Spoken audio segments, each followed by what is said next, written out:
Well, good evening and welcome to Youth for Conservation's webinar co-hosted with the University of Queensland's Menzies Society. I'm Cristina Talaco, the chair of Coalition for Conservation, which is the parent organization of Youth for Conservation. Y4C was launched last year with New South Wales Minister for Energy and Environment, the Honourable Matt Keane. And since then, it has reached across to cover Queensland, Victoria, and South Australia. The group was launched as a platform to mobilize climate-engaged conservative youth, and we have enormous hope for the impact our young members will generate. But before I go on, I would like to start by acknowledging the traditional custodians of country throughout Australia and their connections to land, sea, and community. Pay my respect to their elders, past and present. Tonight, we'll be covering the important topic of the role that councils have in building sustainable cities. Our cities are faced with the challenge of balancing population growth on one side and keeping living standards as well as reaching net zero on the other side. So we'll hear about the goals of both Brisbane City Council and the City of Sydney in achieving energy efficiency, carbon neutrality, facilitating sustainable waste management, protecting natural environments as well as managing their sustainability goals, and the partnership opportunities that exist between council and business to enhance environment. So joining us in the conversation is Councillor Fiona Cunningham from the Brisbane City Council and Chair of the Environment, Parks and Sustainability Committee, and Councillor Craig Chung of the City of Sydney, who's a member of the Environment Committee and the Transport, Heritage and Planning Committee. Craig has been a great supporter of our work and he has participated as speaker at our events in the past. So on behalf of Coalition for Conservation and Y4C, I'd like to welcome Fiona and Craig and thank them for joining us. And I will hand over now to our Y4C representative in Queensland, Sean, to open the conversation with the panelists. We'll have a Q&A after that. It will be moderated by Darcy from the Menzies Society. So please type the questions you have in the Q&A box. After that, the chair of Y4C, Riley Taylor, will offer the closing remarks. So now I'd like to invite Sean to open the conversation. Sean is the president of the University of Queensland Law Society. He's also project associate at social impact consulting firm spur.org. Thank you, Sean, and over to you. Thank you, Christina. So I just thought we'd start off our conversation discussing about each of your respective council sustainability and environment goals. And so this is clearly demonstrated by both councils who both have a very firm commitment to foster green and sustainable environments. This is demonstrated through the Brisbane Clean Green Sustainable Plan and also the Sustainable Sydney Plan. And so I'll start with, this is a question to both you, Fiona and Craig, but would you be able to sort of start out by explaining your role in council sustainability planning and policy implementation and how you became interested in that space? So Fiona, how about we start with you? Sure, thanks Sean, and thanks very much for having me tonight. So I'm a member of Lord Mayor Adrian Schrinner's Civic Cabinet and I'm chair of Council's Environment, Parks and Sustainability Committee. So this area of Council has oversight of around $300 million in annual investment in our parks, biodiversity, in our waterways, in our drainage network and in our carbon reduction initiatives in Brisbane. So as chair, I'm responsible for implementing the council's agenda and also to create new and better parks, including the Victoria Park, which is probably my signature project. But also my role extends to protecting and expanding bushland and ensuring Brisbane remains a leader in practical climate action.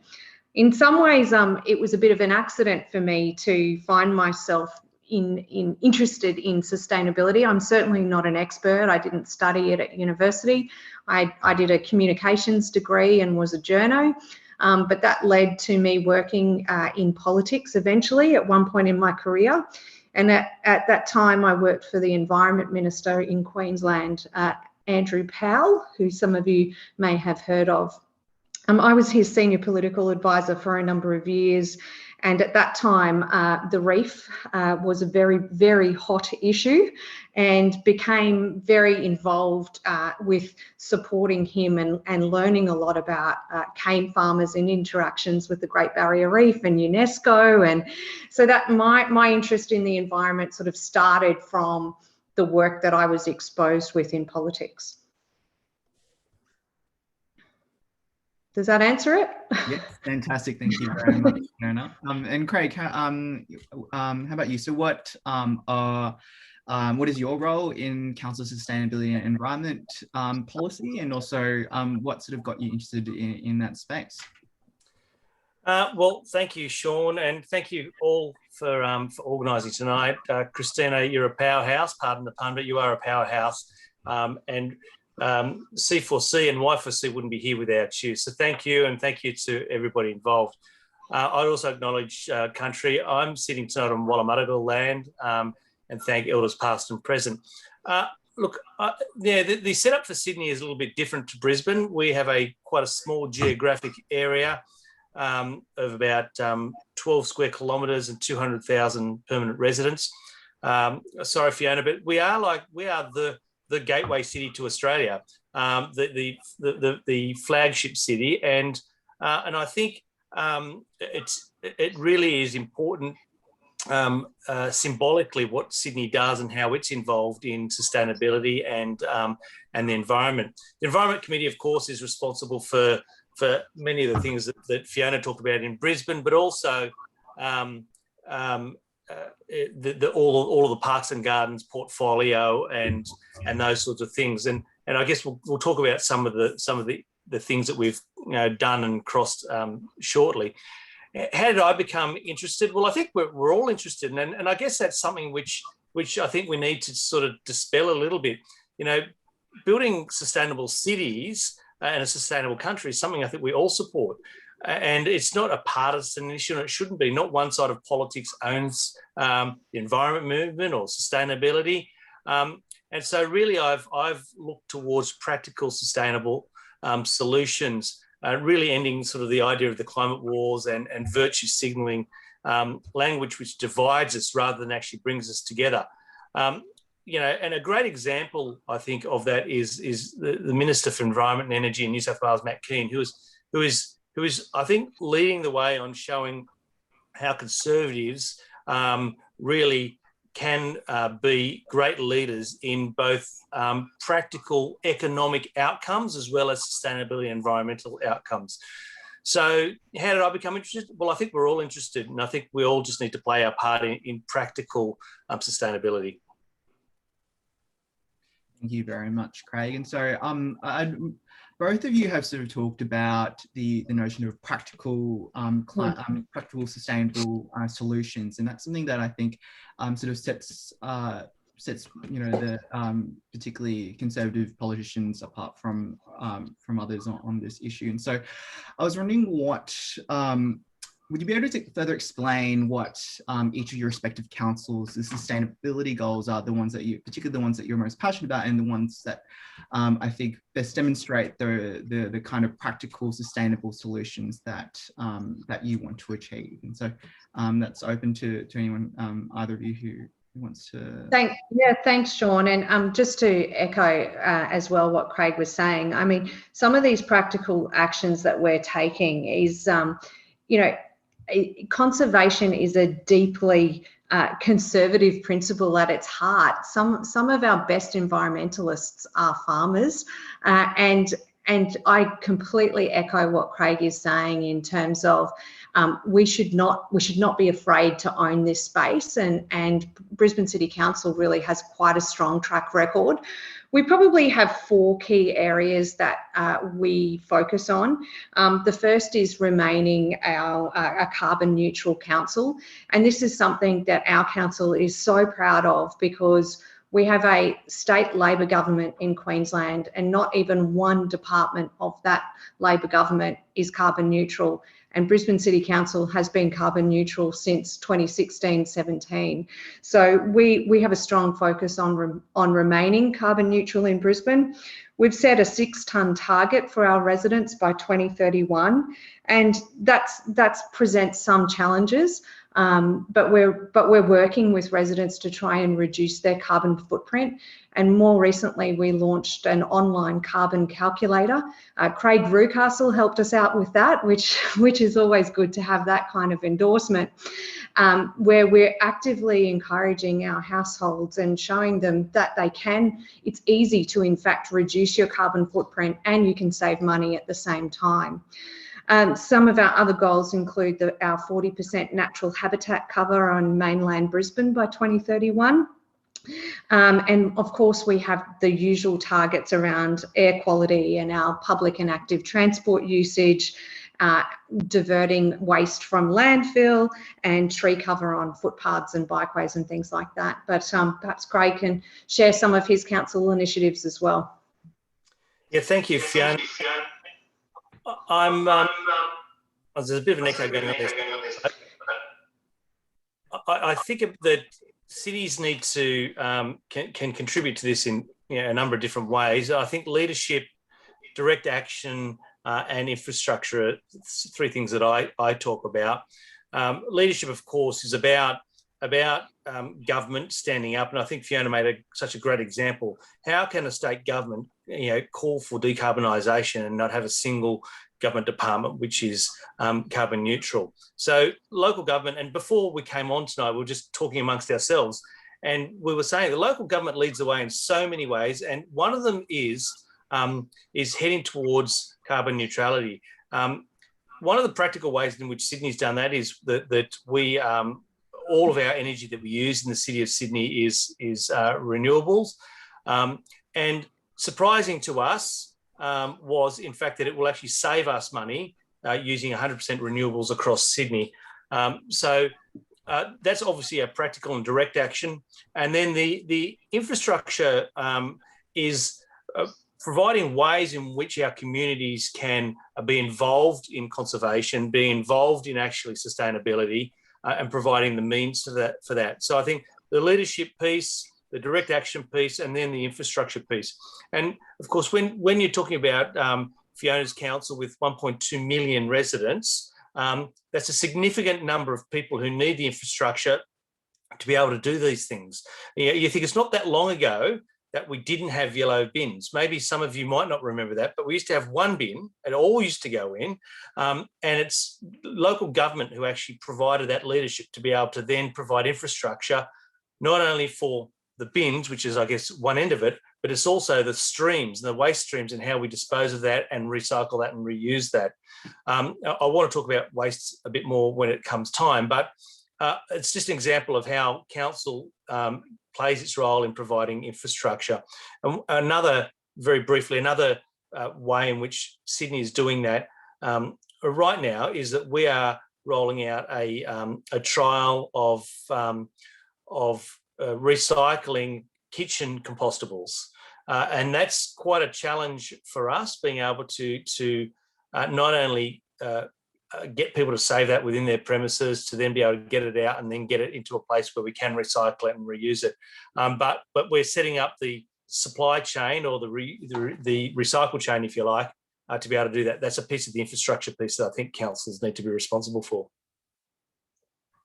Thank you very much, Craig. And so I think both of you have sort of said that as Conservative politicians, we should be the champions in conservation and championing sustainability in the environment. And so I think one of the, but of course, these do come with these challenges being a centre-right party. And so my next question is, as Liberal or Liberal National Party politicians, how does a centre-right politician become in control of the conversation in regards to sort of the broader environmental action, and how do you sort of communicate that to the broader electorate who may be sceptical from a Conservative politician? Well, no, if it's okay, I'll just start off on that. Look, I don't want to overuse him, but I think Matt Keane is one of the great examples of Conservative politician leadership in the environment movement in Australia, where he has not asked permission, he's gone out and done it. And not only is he talking about expanding, expanding national parks and koala conservation, but also talking about how we create an economy which is driven by clean energy, and how we create industries out of that. And so as Conservatives, I think we look towards how do we partner with industry and private enterprise to make this happen, and we create the environment for that. But ultimately, industry are the ones that are actually going to take this on, who have to make it work for us. We just have to create the environment. The other thing I would say is that I think that if you have an interest in some of these things, you need to find what it is that you're really interested in. And, I'm not an expert, but find things which you can make an impact and a difference. And I wanted to just give one example, if I could. Our Lord Mayor is well known around Australia, Clover Moore, and and I would think that in some ways she's done a good job at communicating her message about a sustainable city. But I think some of that has been masked by just the virtue signalling and forgetting some of the really important key tasks that we could do. One of the things that I became involved with, which might seem boring to some people, is how we prevent waste getting into our stormwater system. Now, stormwater is something really big, important that local government does a lot of. But what we found in Sydney, that most of our stormwater was not preventing microplastics and large rubbish from getting into our waterways, ultimately polluting our harbour, killing wildlife. And so I became quite interested in that, and it's resulted in quite a bit of funding going in towards that over the next few years to fix that system and to prevent some of the microplastics getting into the harbour. That example, I think, is a practical solution that people can actually see. I'm not in control of the numbers on council. I'm not in control of the big broad messaging that council has, but I certainly am in control of some of the issues, and I was able to do that. And I felt proud about that, firstly, but secondly, I got a lot of really good, interesting feedback from people about what a practical solution that was that we can actually take action on.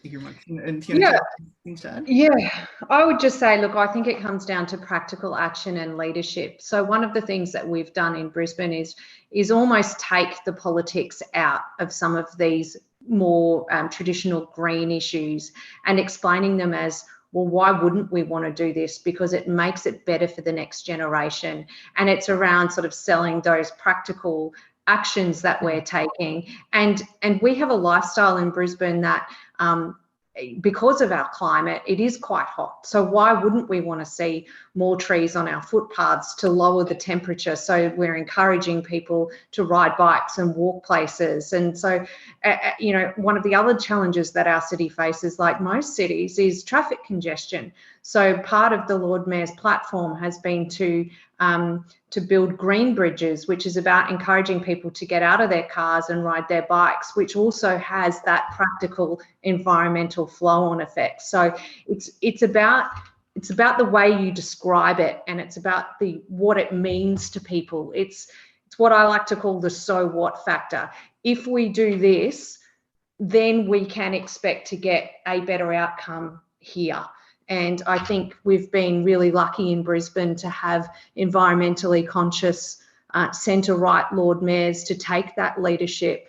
And it may even surprise some people to learn that it was really Sally Ann Atkinson who started this in Brisbane 30 years ago, our first female Lord Mayor, when she started buying bushland. She was a Liberal Lord Mayor of Brisbane who started essentially one of our biggest environmental initiatives in Brisbane, and it has been continued by other Lord Mayors, and even Campbell Newman himself has made a lot of achievements in this space, which he does not get recognised for. Thank you very much, Fiona. And so moving on to sort of I'd be interested to hear about any sort of challenges that you've faced in your particular roles in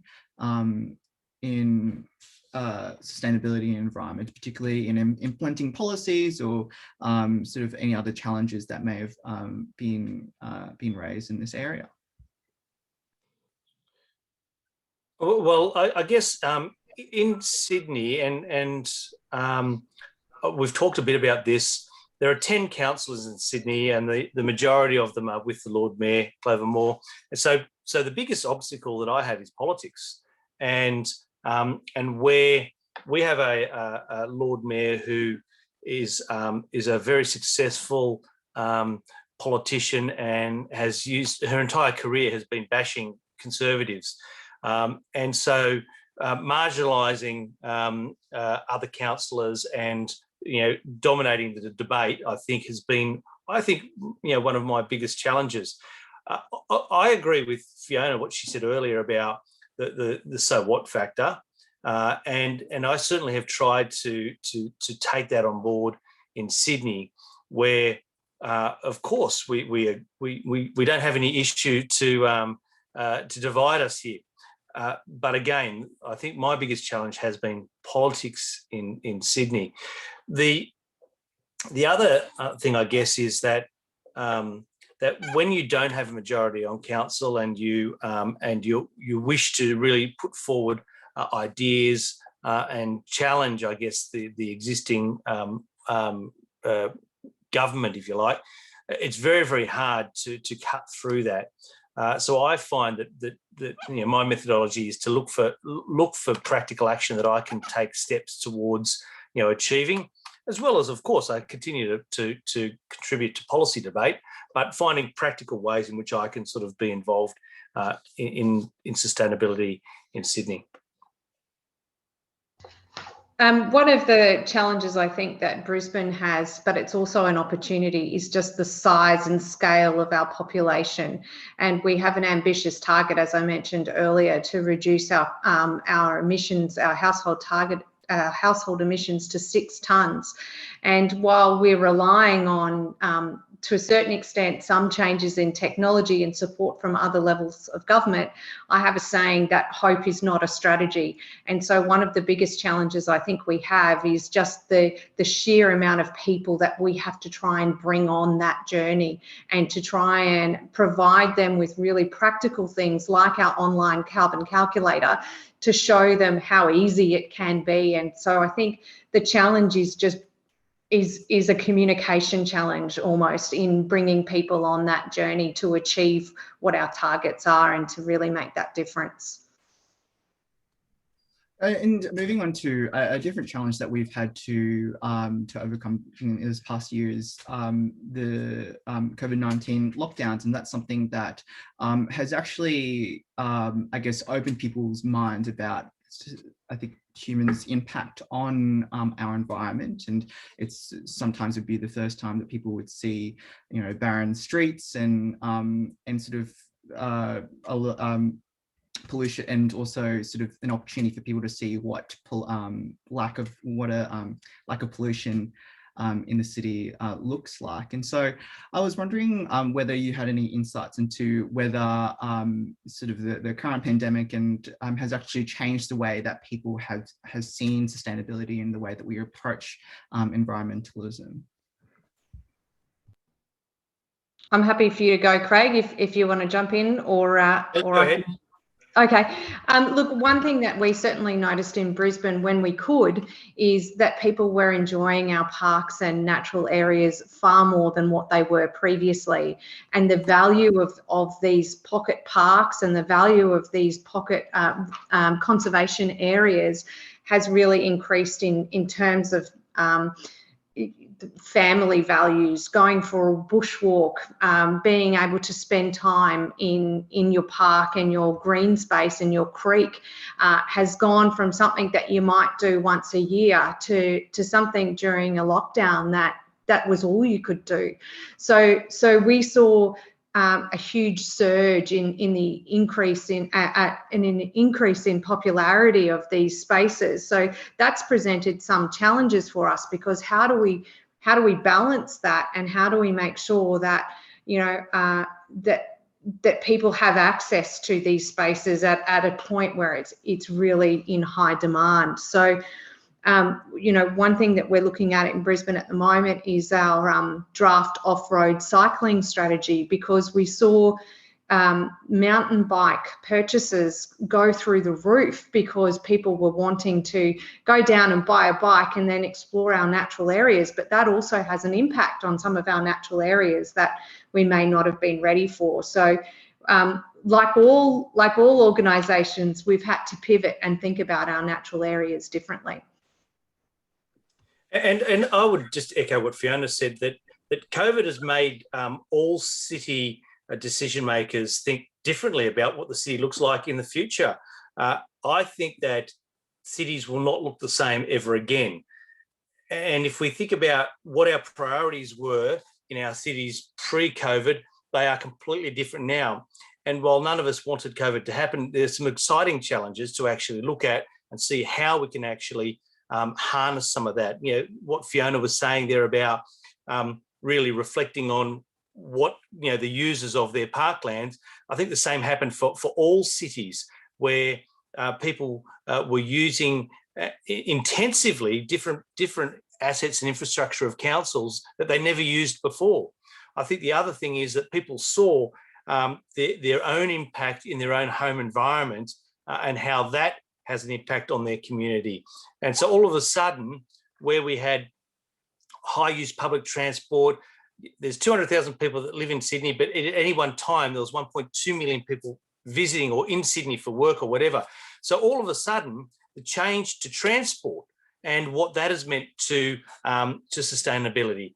And then the call for people to drive to work because we wanted to stop the spread of infections. Now, I think that's probably a short-term problem, but I think there is a long-term problem with sustainability of public transport and how that impacts on our environment.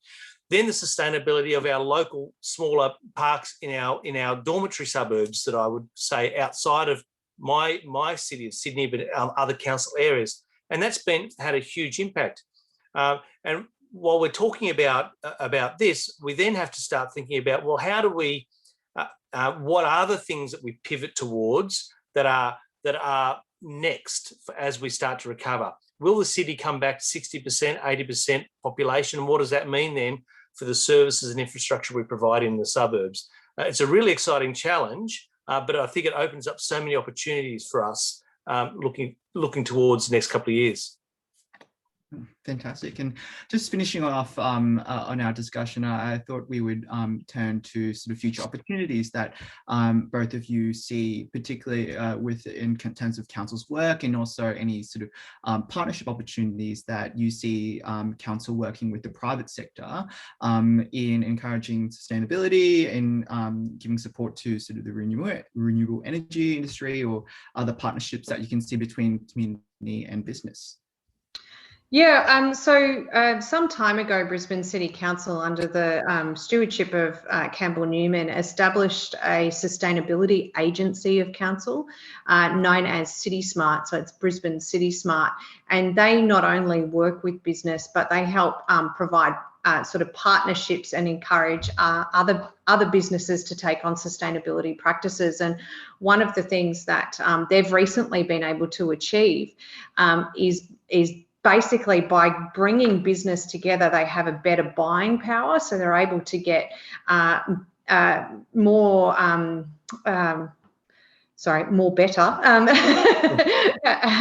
better rates for electricity and green power purchases. So that's just one way that maybe council wouldn't be able to pull electricity companies together like that and sort of encourage it, but by having a sustainability agency who's at arm's length from council can influence other businesses to get on board and to realise some of those opportunities together.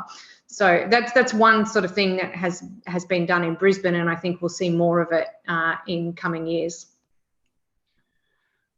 I think that the big picture for us is what does sustainability look like in a practical sense in the future, and who are our partners? I would love to see C4C or Y4C do a regions, a regions webinar in this space and how we partner cities and regions. Because after energy, agriculture and transport are our biggest emitters. So how do we partner with them? How do we help regions? They're providing our food and resources, but to supply us in a sustainable way. But I'd say, and these aren't exclusive, but I would say for me, 3 conversation starters I would have about what are the ways in which we're going to tackle these. Water sustainability. Water sustainability in our cities is really, really a critical, important thing, particularly when we control a lot of the stormwater and the runoff and things like that, as well as potable water. Waste sustainability, I think, across Australia and across the world is our biggest, one of our biggest challenges. And finally, something which I'm particularly interested in is technology to solve sustainability problems. And how do we use technology to help our cities and help our citizens be more sustainable? Thank you very much, Craig and Fiona. And so I found that discussion very interesting, particularly exploring the various sort of practical sustainable solutions that both of you have been advocating and implementing in your respective councils. And so now I'll pass the mic over to Darcy, who will be managing the Q&A session with our participants. And so I encourage you as participants to send in any questions through the Q&A function as well. And so over to you, Darcy.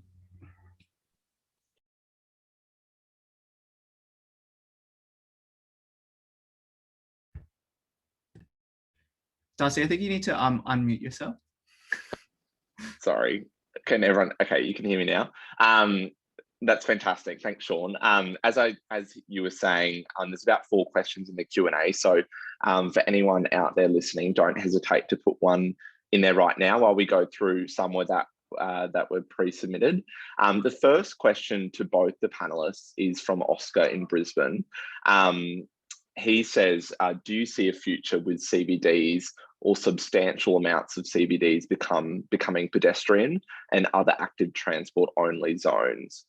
I suppose from it being a Brisbane resident, Fiona, it might be good to see or hear from you in regards to the e-scooter and bicycle way trials and maybe how successful they've been and if that is sort of the future of our cities, if you think. Firstly. I think it really challenges people. I mean, all change really challenges people. We've just started that CBD bike lane trial down Elizabeth Street, and you know, we've copped it from all sides, if I can be that frank. But it's because it's change. It's because it's what people aren't used to, and you know, I think it's a matter of time. I think the love affair with Australians and cars is going to continue for some years yet, and I can't imagine a Brisbane CBD without cars, but I can certainly see it becoming more accessible on foot and with our e-mobility trials as well that we're doing. So I think we're on a journey with people, if you can excuse the pun, but I don't think it's going to happen overnight. And it's not exclusive to Brisbane. We're undergoing some significant challenges in Sydney to do with bicycle paths and pop-up bicycle paths and pedestrianisation, and it's extraordinarily challenging. I guess one of the things we have to remember is that it doesn't have to be a binary outcome. It's not cars or no cars. It's not bikes or no bikes. It is actually finding a way in which we can all offer all modes of transport around our cities. If we confine ourselves though to a CBD and to quite a small confined area, I think it's inevitable that there will and should be less cars and more pedestrian access through our direct CBDs. Of course, we are going to need ways in which we can sustain services and deliveries and which we can have public transport, but it's inevitable that we will have less cars. And I support that. The problem, of course, is that when you make change, as Fiona said, when you make changes, it's challenging for people. But there's also the problem we have that when you make change without really considering the consequences. Very, very briefly, I was in a meeting today with 20 business owners in our Chinatown. One very small street closure has caused entire havoc for the whole district there. And that's related to our pedestrianisation of George Street, our main street in Sydney. So sometimes, you know, be careful what you wish for. Sometimes be careful about how you plan it. And also don't think of it as a binary outcome. That's very good feedback. Thanks, Craig. Our second question comes from Ian from the Australian Conservation Foundation. He asks, can local governments address ways to make our cities cool with tree planting and sustainable retrofitting of buildings? I might start with you first, Craig, because I know a bit of the work that Brisbane City Council is doing, but I know the issue with you have less land in Sydney. Perhaps maybe is there ways that you guys are addressing, as Ian was referring to, the retrofitting of buildings or other building sustainable practices?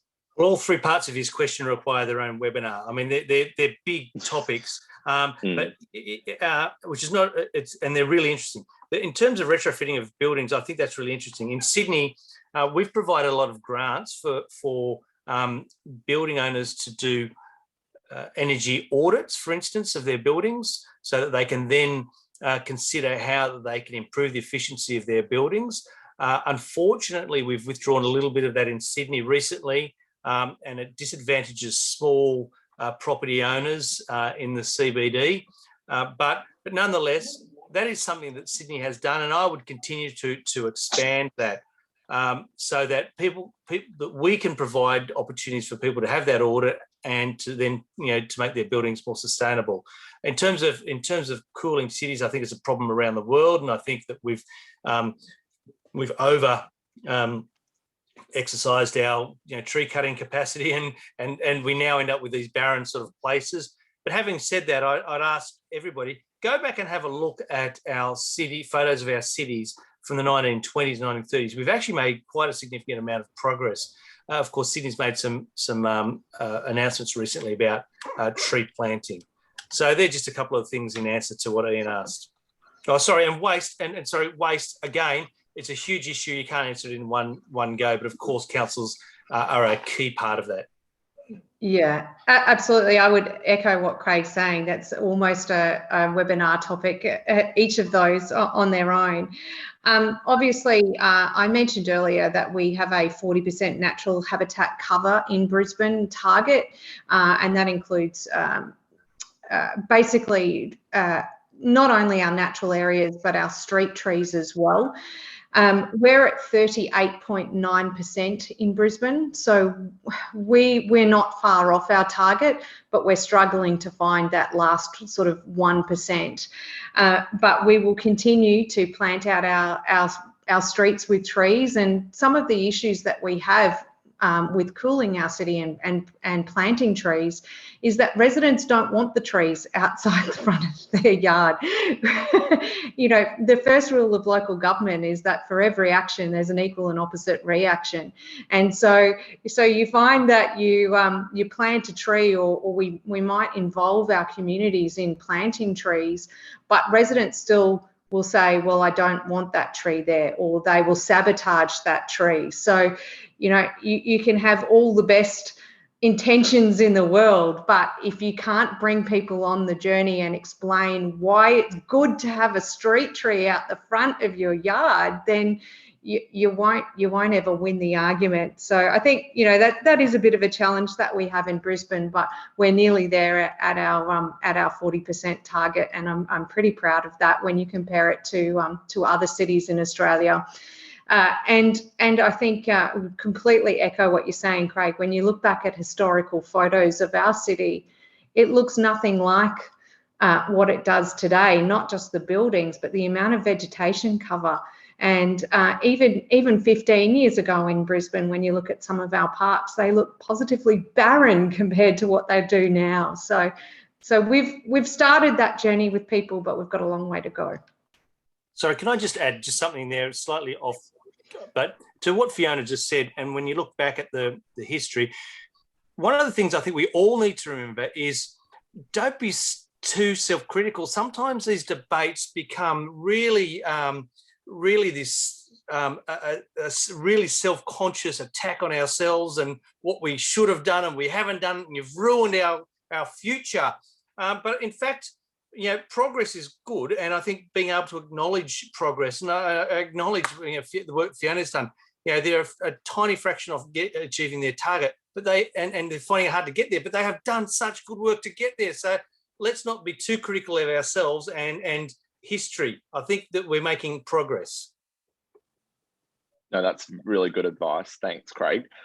There's a few questions on, I suppose, how the federal government can play a role in complementing the work council is doing. So I definitely want to touch on those with the short time that we have left.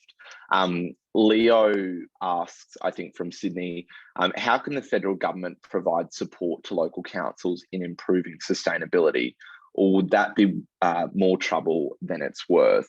Perhaps, Fiona, we might go with you first and touch on maybe the topic at the moment, if the federal government should go down sort of the net zero path, given, as you touched on previously, council adopted sort of carbon neutrality in 2016. Is that sort of something you possibly think we should be leaning towards or going down to help the work you're doing? Well, yes, but I also think there's some work to do around building codes, and I also think there's something to do around encouraging electric fleets that the federal government could really help with. It is complex. There's probably no one thing that the federal government could do to support council, but it is around sort of creating that change and providing incentives. I had to laugh recently when the federal government was talking about introducing green bins and a national approach to green bins. It's sort of like, yeah, guys, that's so 5 years ago, so 10 years ago. Where have you been? So around sort of perhaps some of incentives for local government and building codes, I think would really help. Certainly around sort of charging for electric vehicles, things like that. Yeah. And I know they're doing some work in that area, so I'm not being critical of it at all. I'm just that would be my observation. We're on the way. Craig, do you agree that there's probably some more practical measures that the federal government can assist with, sort of on the ground with Sydney as well? Well, I think Fiona's right. Some of the really practical measures are more in the policy and leadership space, is my view. Look, I'm not as critical of the federal government. People really focus in on personalities a lot in these sorts of debates, and I think that the federal government is heading towards a carbon zero 2050 position, but anybody who follows conservative politics knows that it's a very broad organisation or group of people that have to be sort of kept in the one place. And so I'm less critical of that. And when you look at the last election, Fiona, in Queensland, there it often amazes me how a federal government can govern this whole space of such diverse views of sustainability. The one thing, the couple of practical things which I think they can do. The first thing is just leadership. I think is actually setting targets and goals for all of us to head towards and themselves to head towards. I think would be very, very good.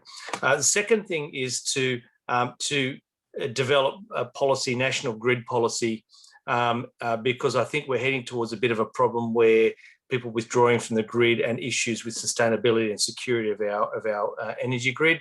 And thirdly, networked solutions for vehicles across Australia. And Fiona touched on this about power, but not only power recharging, but hydrogen, and how we're practically going to roll that out around our country. They're probably a couple of things that I could name. Definitely. No, good suggestions there. I think we'll go to our last question, which is probably a really a good one for ourselves, sort of as young people wanting to get involved in this conversation. Jared asks from Sydney, how can government representatives get young people involved to be more active in promoting a more environmentally sustainable future. I might plug the Menzies Society here on this one. I know we've been working in collaboration with Y4C in on our market day this year, having a net zero sort of sign up sheet. And I was saying, wanting to know myself as well, are they sort of some of the ways that we can get people sort of involved is by those sort of initiatives? I'd be keen on getting your thoughts first, Craig, on sort of how young people can get involved in this conversation. Well, the first thing I say is just do it. And we're doing it right now. You know, I think that young people being involved in the discussion and the debate around this, I think is really important. I have to say, I'm not a placard waving protester. I think that perhaps that has its place, but I'm a more practical solutions person. And so I think, talking to your politicians, talking to your councils and getting involved with some of the initiatives, councils always have initiatives for people to be involved in. I think also showing leadership in the areas of your own interest. I think, getting involved in that, and, you guys are doing it, the Menzies Institute at UQ and Y4C, I think being involved in this and taking that message out, and again, showing that this is not a partisan issue, that these are issues that we all care about, that we all want for a better environment. And so I think just looking for opportunities to actually take practical steps to being involved, I think, is a way that you can actually get involved. That's good advice. Fiona, maybe getting involved in one of the composting gardens in Brisbane, well, do you think? Yeah, we do have composting hubs in Brisbane, but one initiative that I thought I would plug while I've got the opportunity is we noticed in Brisbane this kind of trend of millennials cleaning out creeks during COVID, which was really sort of intriguing to the Lord Mayor and myself. We have our creek catchment groups in Brisbane, and they generally are retirees who care for our creeks and, not just sort of planting out, but also removing rubbish and just generally improving the local creek environment. But millennials don't tend to sign up to your creek catchment groups. And so we're trialling a new program which kind of gives people the opportunity to help out once or twice a year on their local creek. And that is being supported by our sustainability agency, City Smart. And so we had an event just a couple of weekends ago, which was a trial event, and we ran it with the local boys' Catholic high school, Villanova, for those people in Brisbane.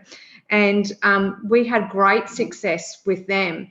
But one of the challenges we had is with some of our older volunteers, them not necessarily liking the younger people in their space. And so it's almost like, how do we make it not a competitive environment between, like, you're all doing great work here, guys. Like, you don't have to compete, just because their focus is different doesn't mean that it's wrong. So for example, as part of it, we had a guy doing some acoustic songs, and we had a barbecue and things like that. But some of our older volunteers didn't like that because it was disturbing the fauna. So it's about finding ways that appeal to young people to get involved.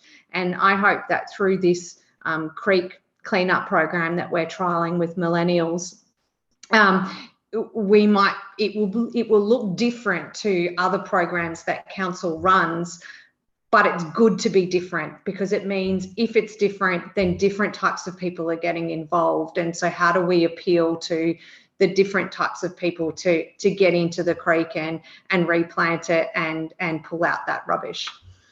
It was just amusing that, you had kind of, we thought we were doing a good thing by having music to support young people getting involved in cleaning out the creek, whereas the older people who were there were quite affronted by, well, how dare you play music while you're cleaning out a creek? And I'm like, well, how else can we appeal to different types of people to get involved? So yeah, it's just interesting. And there Fiona defines local government for you. Yeah. No, I suppose that's a good problem to have. If we have a bit more time, I know there's one last question on rainwater, which Chris has alluded me to. Tom, I think, asked, he might be actually tuning in from the UK. They have enough rain to use rainwater harvesting to flush loos. Do you think that would work? Some of those practices would work in Australia, do you think, Craig? Already new builds, require rainwater tanks which are hooked up to toilets and laundries and things like that.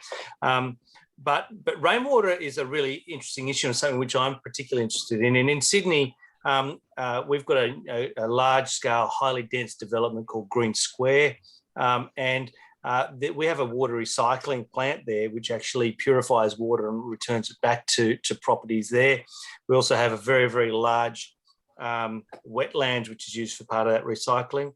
The other thing is that in Sydney, some of you might have heard of our light rail debacle getting it built, but what that led to was we had to dig the whole George Street up, and it was a whole disruption. But what we did do was we laid down a whole lot of recycling pipes, water pipes for the future that aren't yet activated, but we laid them down while we had the opportunity and put them in there. I would like to see retrofitting of our CBD and how we can possibly recycle rainwater in the CBD. And very quickly, I know we're running out of time, but I would say we also have a challenge in New South Wales, at least, with water pricing and harvesting rainwater and using rainwater. There are some challenges that we've got with pricing in New South Wales where there's a disincentive, in fact, to use recycled water. Well, my comments would just be, I remind you of the poem, Droughts and Flooding Rains, and we need to prepare for the fact that we are going to have an increasing changing climate. And so it's all well and good to have these things plumbed in, for example, with our toilets. And in Brisbane, we've been through that where it was mandatory to have your toilet plumbed into your tank. But if you haven't had rain in the first place, well, your tank's going to be empty. So, water security is one of the big challenges for cities, and there are certainly incentives that councils can do, and Brisbane City Council itself has implemented a lot of incentives around tanks and plumbing in. But we need to remember that we're going to have more droughts and more floods in our future than we've ever had before. So how do we respond to that? No, that's exactly right. That's right. I might hand over to Riley now for the closing. Yeah, thanks, Darcy. Hi, everyone. My name is Riley and I'm the Chair of Youth for Conservation. I'd like to thank our special guest speakers for joining us this evening, Councillors Chung and Cunningham, for lending their expertise in what is an incredibly important area of policy in this space, and it's one that's often overshadowed by energy policy.